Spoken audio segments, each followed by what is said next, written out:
Hello and welcome to SPMIS Academy. Today we'll analyze important newspaper articles of 14th February 2026. Please note you can download the PDF version of today's newspaper analysis by clicking the link given in the comment section. This is the list of the topics that we'll be covering from today's newspaper. अच्छा, before I take up the first topic of the day, कल जो हमने answer देखा था with respect to a new ant species found in the outskirts of Guwahati, उसका जवाब होगा SMEs spiny Ant group. ठीक है, मैंने गलती से हिमालयन एंट वाले पे टिक कर दिया था, बट आपको जवाब तो पता ही है। The day before yesterday I told you कि वो पॉलीआर्किस गर्भैंगिनेसिस नाम का जो एंट है वो एसएमईज स्पाइनी एंट ग्रुप को बिलोंग करता है। ठीक है, आंसर में वो गलत मार्क किया हुआ था। चलिए आज का पहला टॉपिक देखते हैं। BNP returns to power in Bangladesh, important from our syllabus GS paper 2 international relations point of view.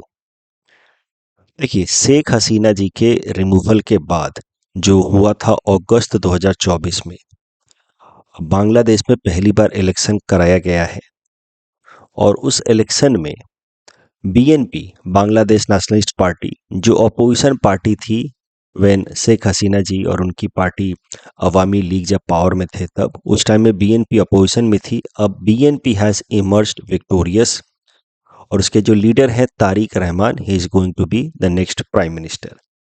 BNP को मैसिव मेजॉरिटी मिला है, 2/3 मेजॉरिटी बीएनपी को मिल गया है। मतलब 300 सीटों की जो पार्लियामेंट है बांग्लादेश की, उसमें 200 से ज़्यादा सीटें बीएनपी को अकेले मिली हैं।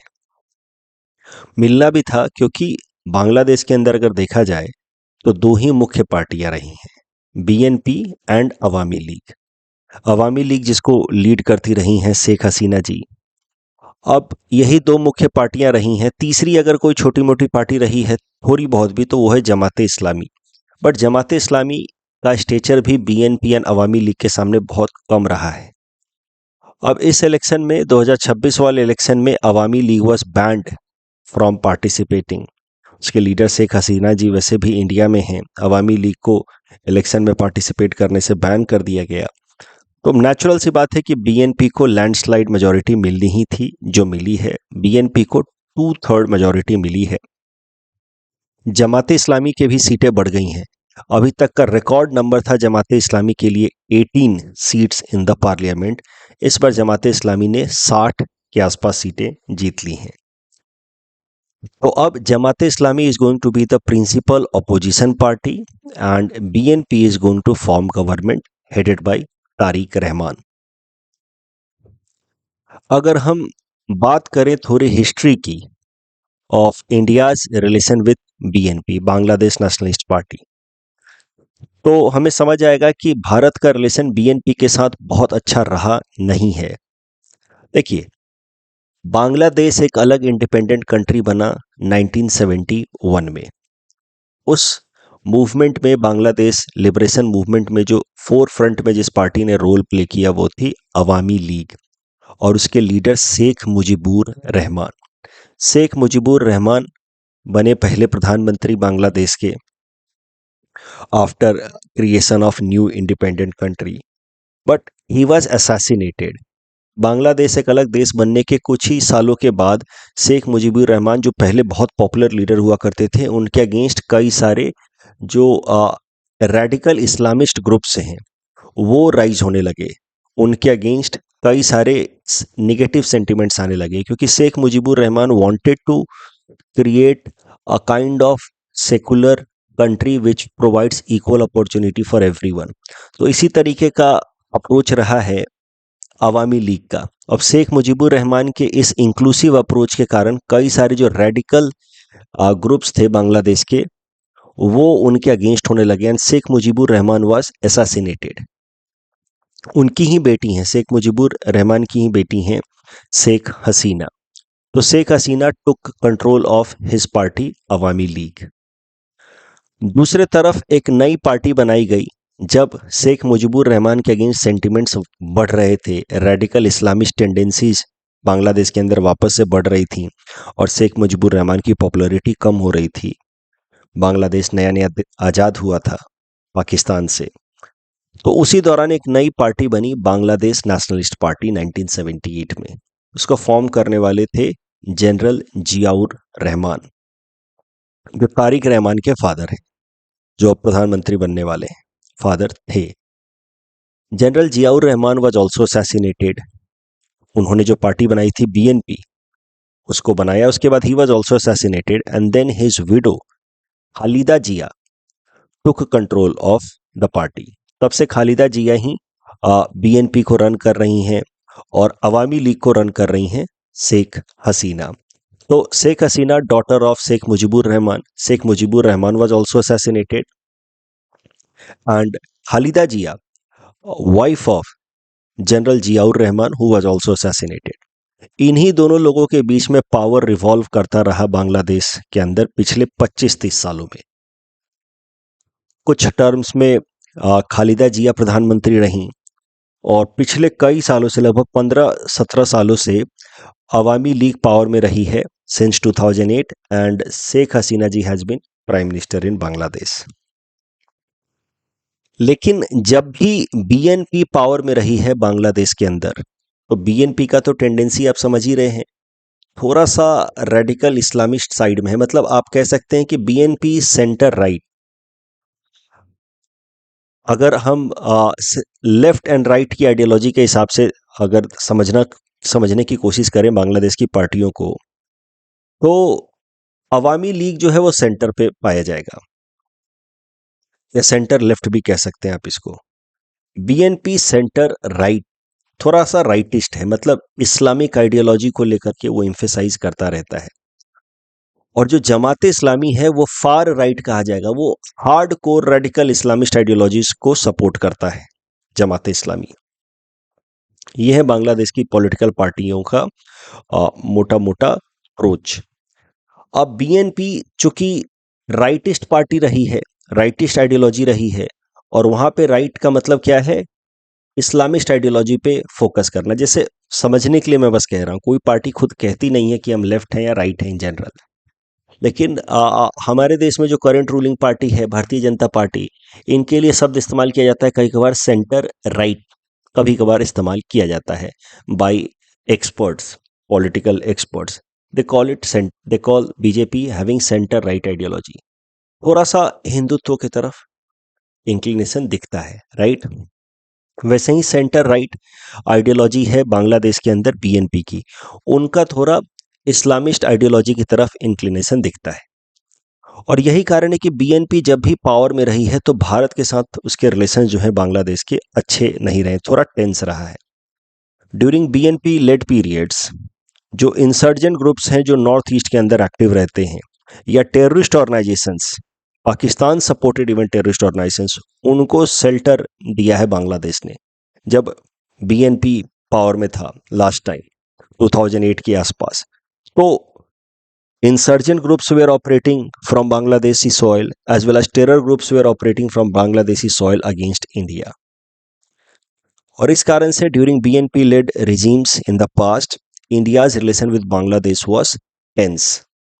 जब Sheikh Hasina ji came to power in 2008, Awami League के साथ भारत के रिलेशन हमेशा से ही अच्छे रहे हैं। शेख मुजीबुर रहमान को सपोर्ट किया है भारत ने, 1971 के टाइम में उनकी पार्टी अवामी लीग को सपोर्ट किया भारत ने to create a new independent country Bangladesh. तो अवामी लीग के साथ हमारे रिलेशंस अच्छे रहे, और अवामी लीग का आइडियोलॉजी भी भारत के इंटरेस्ट के साथ अलाइन करता है। अवामी लीग बहुत ज़्यादा इस्लामिस्ट आइडियोलॉजी पे एम्फेसाइज नहीं करता है। तो शेख हसीना जी जब सी केम टू पावर इन 2008, तो उसके बाद से she started crackdown against insurgent groups and terror groups operating from Bangladesh. तो naturally it complemented with India's interest, और साथ ही साथ फिर भारत और बांग्लादेश के रिलेशंस बहुत अच्छे होने लगे। तो 2024 में शेख हसीना जी के हटने के कुछ महीनों पहले प्रधानमंत्री नरेंद्र मोदी जी ने कहा था कि भारत और बांग्लादेश के रिलेशंस अभी सुनहरे पल में चल रहे हैं। सो जब तक अवामी लीग पावर में थी, शेख हसीना जी पावर में थी, तब तक भारत और बांग्लादेश के रिलेशंस काफ़ी अच्छे थे। लेकिन फिर क्या हुआ आपको पता है, एकाएक से वहां पे शेख हसीना के अगेंस्ट एक पब्लिक सेंटिमेंट स्टार्ट हुआ, क्योंकि एलिगेशंस ऐसे हैं कि शेख हसीना जी जब पावर में थी, अवामी लीग जब पावर में थी, तो in the name of suppression of insurgent groups and terror groups, she also suppressed या ऑपरेस्ड द ऑपोजिशन पार्टीज। जो जेन्युइन डिसेंट या फ्रस्ट्रेशन थे लोगों को के against the government because of its economic failure, उसको भी टेररिज्म और इंसर्जेंसी के नाम पे सप्रेस किया गया। तो एक एंटी अवामी लीग सेंटिमेंट फॉर्मेंट हो रहा था बांग्लादेश के अंदर, और वो एकाएक से बर्स्ट हुआ। Sheikh Hasina had to flee her country Bangladesh, और फिर वहां पे एक ट्रांजिशनल सरकार बनी। For the time being head of the government बनाया गया मोहम्मद यूनुस को। अब वहां पे इलेक्शन कराया गया है, तो इलेक्शन में अवामी लीग को बैन कर दिया गया। अब बची बीएनपी और दूसरा जमाते इस्लामी। दोनों ही जनरली एंटी इंडिया इंक्लिनेशन के लिए जाने जाते हैं, लेकिन बीएनपी फिर भी बेहतर है जमाते इस्लामी के मुकाबले। अब बीएनपी की लीडर रही इतने सालों से खालिदा जिया, बट खालिदा जिया की लंबे समय तक बीमार रहने के बाद डेथ हो गई in the month of December 2025। उसके बाद उनके son Tarique Rahman, who was into exile, काफ़ी लंबे समय से बांग्लादेश से बाहर थे। जब शेख हसीना की सरकार थी तो Tarique Rahman was staying outside Bangladesh. After death of Khaleda Zia, Tarique Rahman who came to Bangladesh, he assumed power of the party BNP, and now BNP has emerged victorious with landslide votes. तो अब Tarique Rahman is set to become the new prime minister of Bangladesh. अब भारत का response कैसा रहा है, देखिए, हमारे प्रधानमंत्री नरेंद्र मोदी जी ने कॉन्ग्रेचुलेट किया तारिक रहमान को फोन करके। ये बात सही है कि इंडिया के रिलेशंस बांग्लादेश के साथ डिफिकल्ट रहे हैं whenever BNP was in power, but India has left that chapter behind and taking pragmatic approach, PM Modi congratulated Tariq Rahman. In fact देखिए, हम पहले से जानते थे कि जब अवामी लीग को बैन कर दिया गया है, so BNP is coming to power. That was more or less evident to everyone, और यही कारण है कि भारत ने रिकंसिलिएटरी अप्रोच टुवर्ड्स BNP पहले से लेना शुरू कर दिया था। When Khalida Zia died in December 2025, our External Affairs Minister S. Jaishankar traveled to Bangladesh to convey his condolences from India's side, and he attended Khalida Zia's funeral. तो कहीं ना कहीं ये हमने प्रैग्मेटिज्म के हिसाब से अपना रिलेशन BNP के साथ अच्छा करना शुरू कर दिया था। We don't want to remain tied to our history with Awami League. Awami League के साथ जो था, लेकिन now Awami League is out of power, ban हुआ है अवामी लीग के ऊपर। उसकी जो लीडर हैं वो भारत में एक्साइल में हैं। तो अब अवामी लीग के साथ हमारे जो संबंध थे ठीक है, लेकिन now we are looking forward to build good ties with BNP ने भी अभी तक तो पॉजिटिव रिस्पॉन्स ही दिखाया है। BNP has talked about peace and cooperation with India. Let's see forward when BNP government comes to power, तो फिर क्या होता है। कहीं वापस से जो 2008 से पहले वाला माहौल था, इंसर्जेंट एंड टेररिस्ट ऑर्गेनाइजेशंस को शेल्टर देना ना शुरू कर दें, ये सब थ्रेट या डर तो है ही भारत के लिए। इंडिया बांग्लादेश रिलेशंस अगर हम देखें अभी से, तो आने वाले टाइम में बहुत सारे अपॉर्चुनिटीज हैं। सिग्निफिकेंस है इस रिलेशनशिप का दोनों देशों के लिए। सिग्निफिकेंस की बात करें, अपॉर्चुनिटीज की बात करें, तो इकोनॉमिक सिग्निफिकेंस है, because India is largest trading partner. फिर से पढ़ते हैं, देखिए, ये प्रिंस पर्सपेक्टिव से फैक्चुअल इंफॉर्मेशन हो सकता है। Bangladesh is India's largest trading partner in South Asia. Bangladesh is India's largest trading partner in South Asia. ऐसा प्रश्न आपसे प्रीलिम से पूछा जा सकता है कि which of the following country is largest trading partner of India in South Asia. Option दे सकता है बांग्लादेश, श्रीलंका, अफगानिस्तान, मालदीव। पाकिस्तान के साथ तो वैसे भी हमारा ट्रेड कोई बहुत अच्छा है नहीं। नेपाल, भूटान हो सकता है, राइट। तो Bangladesh is India's largest trading partner in South Asia. तो उस पर्सपेक्टिव से भी इंपॉर्टेंट है, दोनों देश अगर अपने रिलेशंस अच्छे बनाए रखें तो फ्यूचर में ये ट्रेड और बढ़ सकता है। सिक्योरिटी पर्सपेक्टिव से भी Bangladesh is going to be important for India. India नहीं चाहता कि वापस से एंटी इंडिया एक्टिविटीज शुरू हो फ्रॉम बांग्लादेशी सॉइल, टेररिज्म या इंसर्जेंसी को सपोर्ट मिले फ्रॉम बांग्लादेशी सॉइल। कनेक्टिविटी के पर्सपेक्टिव से Bangladesh hold significance for India. देखिए, आपको तो पता है कि north eastern region of India is connected with other parts of India या mainland India through a narrow corridor, जिसको हम लोग कहते हैं चिकन नेक कॉरिडोर या सिलीगुड़ी कॉरिडोर, ये वाला हिस्सा। अब जो नॉर्मली नॉर्थ ईस्टर्न स्टेट्स के इंपॉर्टेंट सिटीज हैं जैसे अगरतला वगैरह, इनका अगर यहाँ से अगर किसी को ट्रैवल करना है to the eastern region, for example city of Kolkata, तो बहुत समय लगता है, तो लगभग 3-3 दिन का समय लग जाता है। That is why India is looking forward to develop rail, road and waterways connectivity between the eastern region of India and north eastern regions of India via Bangladesh. तो अपने ईस्टर्न रीजन को नॉर्थ ईस्टर्न रीजन से connect करने के लिए India is looking forward to have connectivity initiatives in the form of road, railway line and waterways.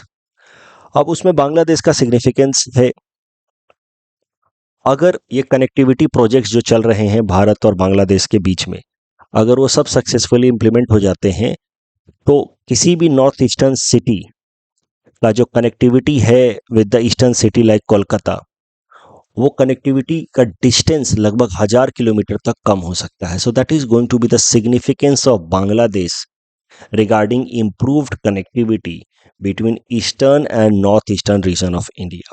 कई सारे important projects चल रहे हैं, जैसे ऐसा नहीं है कि सिर्फ रोड होगा या रेलवे लाइन होगा, रोड, रेलवे एंड वाटरवेज एक दूसरे को कॉम्प्लीमेंट करेंगे।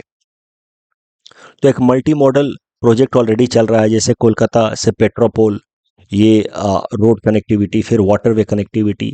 एक इम्पॉर्टेंट रेल कनेक्टिविटी डेवलप की जा रही है, अखौरा अगरतला रेल लिंक, जो अखौरा ऑफ बांग्लादेश को Agartala capital city of Tripura से कनेक्ट करेगा। अखौरा अगरतला रेल लिंक पे ऑलरेडी सवाल पूछा जा चुका है प्रीलिम्स में, वही सवाल मैं आपको आज प्रैक्टिस क्वेश्चन के तौर पे दूंगा। तो ये सब सिग्निफिकेंस है बांग्लादेश के भारत के लिए, इसीलिए भारत नहीं चाहता कि बांग्लादेश के साथ हमारे रिलेशंस खराब हों, security, economic and connectivity. But फिर भी चैलेंजेस तो हैं ही, आने वाली जो सरकार है उसके साथ अच्छे रिलेशंस बनाए रखने में भारत को कई सारे चैलेंजेस फेस करने पड़ेंगे। उसमें सबसे बड़ा चैलेंज है with respect to extradition of Sheikh Hasina. Natural सी बात है कि तारिक रहमान के ऊपर जमाते इस्लामी दबाव देगा कि शेख हसीना के एक्स्ट्राडिशन के लिए वो भारत के ऊपर प्रेशर बनाए। तारिक रहमान के ऊपर वो जो डोमेस्टिक प्रेशर बनेगा, उस कारण से he will now put such a request to India, and it will be difficult for India to extradite Sheikh Hasina back to Bangladesh।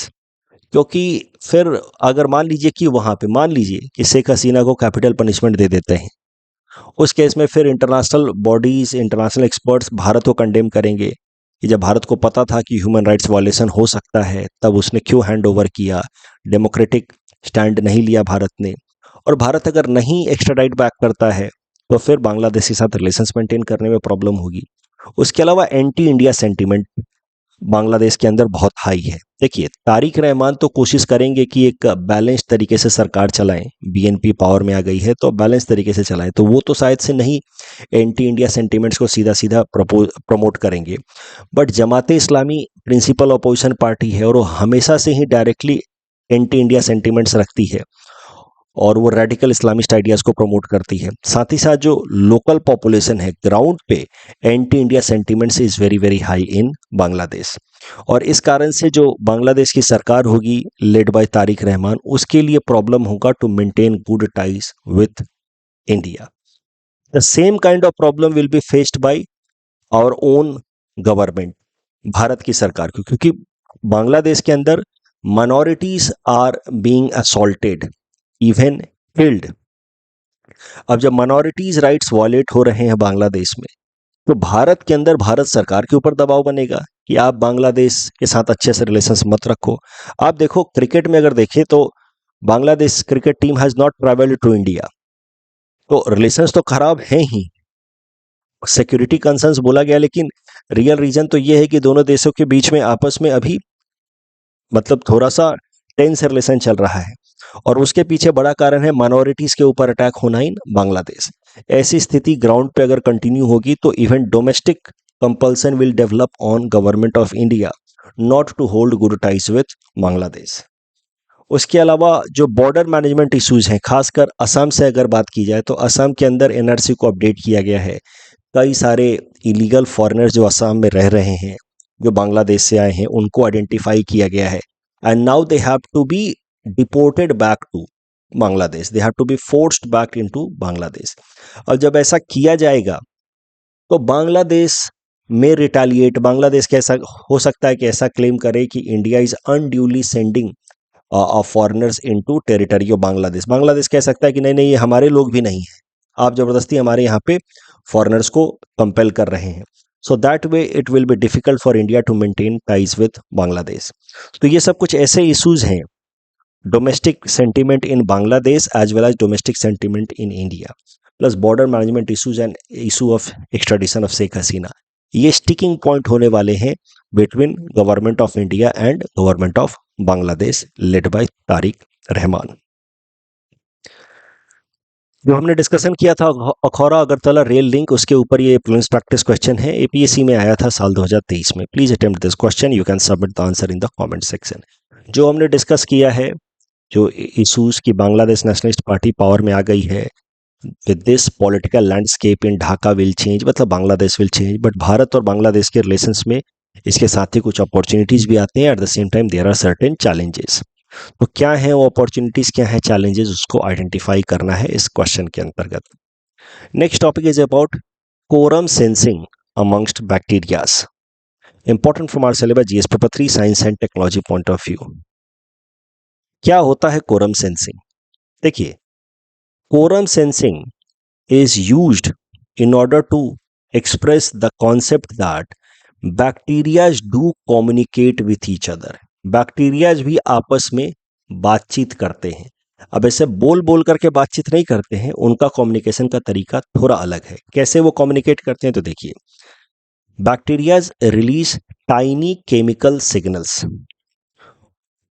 और वो जो टाइनी केमिकल सिग्नल होता है उसको कहा जाता है सिग्नल मॉलिक्यूल या ऑटो इंड्यूसर। ये ऑटो इंड्यूसर हर एक बैक्टीरिया अपने अपने लेवल पे रिलीज करता है टाइनी केमिकल सिग्नल। और होता क्या है कि जब एक पर्टिकुलर नंबर से ज्यादा बैक्टीरियाज की हो जाती हैं, देन ये जो ऑटो इंड्यूसर है या टाइनी केमिकल सिग्नल्स हैं, ये कलेक्टिवली एक थ्रेशोल्ड लेवल को पार कर जाते हैं। हर एक बैक्टीरिया अपने अपने लेवल पे सिग्नल भेज रहा है, सब भेज रहे हैं, और एक पर्टिकुलर नंबर से ज़्यादा जब बैक्टीरिया की हो जाती है तो वो जो ऑटो इंड्यूसर है वो कलेक्टिवली उसका थ्रेशोल्ड लिमिट एक पर्टिकुलर अमाउंट से ज़्यादा हो जाता है। जैसे फॉर एग्जांपल, एक पर्टिकुलर सिस्टम में 4 बैक्टीरियाज हैं, चारों ने अपना अपना ऑटो इंड्यूसर भेजा, तो अभी ओवरऑल ऑटो इंड्यूसर लिमिट कम है।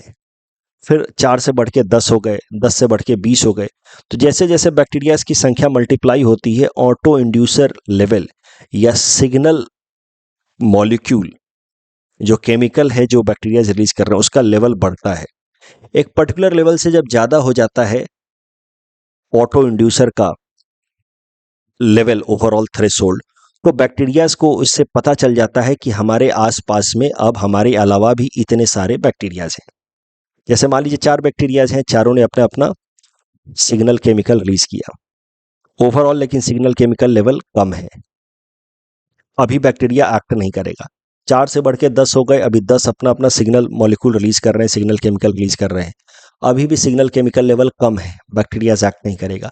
जब बढ़ते बढ़ते बैक्टीरिया की संख्या हो गई 100 और फिर उन्होंने सबने सिग्नल केमिकल रिलीज किया, ऑटो इंड्यूसर जिसको कहा जाता है वो रिलीज किया, तो ओवरऑल जो थ्रेशोल्ड लिमिट है वो इनफ हो जाती है, जिसको बैक्टीरिया डिटेक्ट कर लेते हैं और उनको एक बात समझ आ जाती है कि हम अकेले नहीं हैं, हमारे आसपास में लगभग 99 बैक्टीरियाज और हैं, यानी कि टोटल हमारी संख्या कम से कम 100 है।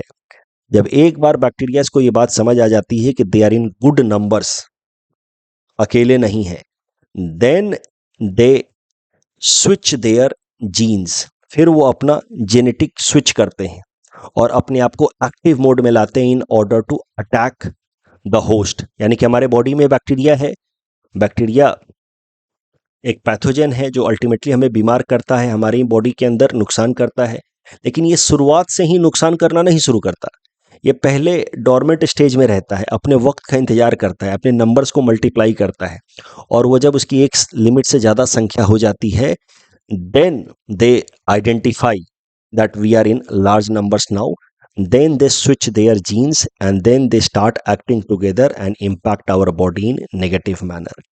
तो इस तरीके से बैक्टीरियाज आपस में कम्युनिकेट करते हैं। सब अपना अपना सिग्नल केमिकल रिलीज करेंगे। सिग्नल केमिकल एक थ्रेशोल्ड लिमिट से ज़्यादा हो जाता है कलेक्टिवली, तो they are able to detect. Once they detect, that means they have now identified that we are in good numbers, then they start changing or switching their genes so that they could attack the host. और ये जो quorum, इसी को कहा गया है quorum sensing. Quorum sensing means एक particular quorum जब पूरा हो जाता है बैक्टीरियाज को, तो बैक्टीरियाज उसको सेंस कर लेते हैं कि now we are in good numbers, and then they start attacking. It is a way through which bacterias communicate with each other. Quorum sensing is done by both gram positive and gram negative bacteria. gram positive and gram negative bacteria के दो मोटे मोटे categorisation हैं। ये mainly on the thickness of cell wall decide होता है। Gram positive bacteria का cell wall thickness ज़्यादा होता है, ग्राम नेगेटिव का थिकनेस थोड़ा कम रहता है। Gram negative bacterias are those जो एंटीबायोटिक रेजिस्टेंस ज़्यादा कॉज करते हैं। ग्राम पॉजिटिव बैक्टीरियाज में ज़्यादा एंटीबायोटिक रेजिस्टेंस देखने को नहीं मिलता है। तो I hope quorum sensing is clear to you all. अब कोरम सेंसिंग न्यूज में क्यों है वो भी समझते हैं। Look, quorum sensing is not a new discovery. Quorum sensing होती है अमंग्स बैक्टीरियाज, ये हम लोग 1970 से ही हमारे साइंटिस्ट जानते हैं। But now researchers are developing ways to develop medicines to tackle with bacterial infection using the concept of quorum sensing. अभी तक बैक्टीरियाज इन्फेक्शन से डील करने के लिए क्या किया जाता है, एंटीबायोटिक्स दिए जाते हैं। बट एंटीबायोटिक्स की प्रॉब्लम है कि उसका अगर ठीक से इस्तेमाल नहीं किया गया तो एंटीबायोटिक रेजिस्टेंस हो सकता है। तो एंटीबायोटिक रेजिस्टेंस कर सकता है, प्लस बॉडी के अंदर कई सारे साइड इफेक्ट्स भी करता है एंटीबायोटिक्स। अब हमारे रिसर्चर्स ऐसी मेडिसिन डेवलप करने की कोशिश कर रहे हैं जिसमें बैक्टीरियाज को मारने के बजाय बाय यूजिंग एंटीबायोटिक्स हम लोग बैक्टीरियाज के कम्युनिकेशन को अगर प्रिवेंट कर दें, उनके कोरम सेंसिंग को प्रिवेंट कर दें, ब्लॉक कर दें, तो उनको कभी रियलाइज होगा ही नहीं कि उनकी कोरम अटेन हो गई है। अगर उनका कोरम अटेन होने के बावजूद भी अगर हम उनके कम्युनिकेशन को ब्लॉक कर दें और उनको ये रियलाइज ना होने दें कि उनकी कोरम अटेन हो गई है, तो कभी भी हमारे बॉडी पे अटैक नहीं करेंगे। And this is how new kind of medicine could be developed, where the focus will not be on killing the bacterias but preventing communication या quorum sensing of the bacteria, जिससे infection तो control होगा ही, साथ ही साथ antibiotic resistance होने से भी बचा जा सकता है। इस टॉपिक के बेसिस पे प्रीलिम्स प्रैक्टिस क्वेश्चन है। Please attempt this question and submit the answer in the comment section. Next topic is about India AI impact summit 2026, important from our syllabus GS paper 3 science and technology point of view. Bharat में New Delhi में जो हमारा international conference कराने के लिए एक conference hall बनाया गया है, भारत मंडपम, भारत सरकार ने बनाया है। वहाँ पे 16 से लेकर के 20 फरवरी तक कंडक्ट कराई जाएगी इंडिया एआई इम्पैक्ट समिट। देखिए, ये जो इंटरनेशनल एआई समिट्स का दौर शुरू हुआ है, ये शुरू हुआ था 2023 में। सबसे पहले 2023 में कराया गया Bletchley Park AI safety summit. It was conducted in United Kingdom at Bletchley Park, 2023 में कराया गया। Bletchley Park AI safety summit में मेनली फोकस था एआई रिलेटेड जो नए नए रिस्क इमर्ज हो रहे हैं उनसे कैसे डील किया जाए। फिर 2024 में the Seoul summit on AI was called. Seoul summit में ब्लेचले पार्क एआई समिट से एक स्टेप हम आगे बढ़े और यहाँ पे सिर्फ थ्योरेटिकली एआई रिलेटेड रिस्क पे बात नहीं हुई, प्रैक्टिकल सेफ्टी मेजर्स क्या क्या लिए जा सकते हैं for the risk coming from AI, उस पे चर्चा हुई। तो ये सीरीज में चल रहा है। ब्लेचले पार्क में एआई रिलेटेड रिस्क पे थ्योरेटिकल बात हुई, सियोल समिट में उस पे प्रैक्टिकल सॉल्यूशंस की बात हुई। फिर एआई एक्शन समिट हुआ पेरिस में इन 2025, वहां पे सिर्फ एआई रिलेटेड रिस्क पे बात नहीं हुई। ब्लेचले पार्क और सियोल समिट वाली जो बातें थी वो तो हुई ही, एआई रिलेटेड रिस्क पे तो बात हुई ही, but focus was also on practical deployment of AI in real world. साथ ही साथ focus was on developing N AI related global governance, कोई एक ऐसा इंटरनेशनल फोरम बनाया जाए जहां पे एआई रिलेटेड जो चैलेंजेस हैं या कोऑपरेशंस हैं उन पे हम फोकस कर पाए. तो एआई रिलेटेड ग्लोबल गवर्नेंस पे बात हुई इन पेरिस समिट. तो theoretical risk Bletchley summit, practical risk mitigation Seoul summit, Paris summit AI का global governance and practical deployment for real world challenges. अब भारत में हो रहा है 2026 वाला समिट एआई का, इंटरनेशनल एआई समिट, जिसका नाम होगा इंडिया एआई इम्पैक्ट समिट. यहाँ पे ऑफ कोर्स पेरिस समिट से हम एक लेवल आगे जाएंगे. The focus will be on bringing AI for common public applications, ताकि सस्टेनेबल डेवलपमेंट गोल्स को अचीव किया जा सके. बट एआई इम्पैक्ट समिट जब 16 तारीख को शुरू होगा, 20 फरवरी को कंक्लूड हो जाएगा, तब मैं फिर से न्यूज़पेपर एनालिसिस में एक बार कराऊंगा, डिटेल में बताऊंगा कि इस इंडिया एआई इम्पैक्ट समिट में क्या क्या महत्वपूर्ण फैसले लिए गए हैं. इस टॉपिक के बेसिस पे प्रीलिम्स प्रैक्टिस क्वेश्चन है. Please attempt this question and submit the answer in the comment section. Next topic is about Seva Tirth, the new PMO, important from prelims exam point of view. Prime minister office has been now shifted from South Block on Raisina Hills to a new complex created जिसका नाम है सेवा तीर्थ complex.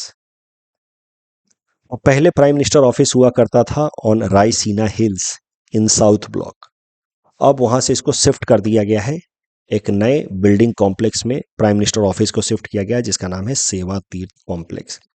सेवा तीर्थ complex along with कर्तव्य भवन 1 and 2, जो हमारे सेंट्रल सेक्रेटेरिएट बिल्डिंग्स हैं, these 3 building together are part of Central Vista redevelopment project. Central Vista redevelopment project के अंतर्गत नई पार्लियामेंट बिल्डिंग्स बनाई गई हैं.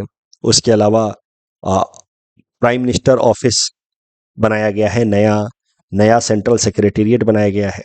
ये जो प्राइम मिनिस्टर ऑफिस बनाया गया है that is in the complex जिसका नाम है सेवा तीर्थ कॉम्प्लेक्स. सेवा तीर्थ कॉम्प्लेक्स में प्राइम मिनिस्टर ऑफिस के अलावा national security council secretariat and cabinet secretariat भी होगा. सासेक्स ग्रुप से संबंधित जो प्रीलिम्स प्रैक्टिस क्वेश्चन मैंने दिया था, aims to promote economic cooperation amongst all South Asian countries, ये स्टेटमेंट गलत है. इसमें पाकिस्तान सासेक में नहीं है. इनफैक्ट म्यांमार इसमें इंक्लूडेड है which is not a South Asian country. Second statement is correct. SASEC is supported by ADB. CPI series, the new CPI series uses 2024 as base year and extends the item baskets to 358. यहाँ तक तो ठीक है, but goods have been increased from 299 to 308. ये गलत है. Goods have been increased from 259 to 308. Weightage of food and beverages have been slightly increased. This is wrong. Weightage of food and beverages have been decreased. So both statements are wrong. Global Teacher Prize for 2026 has been given to Rubal Nagy. That's all from our side for today. Thanks for watching.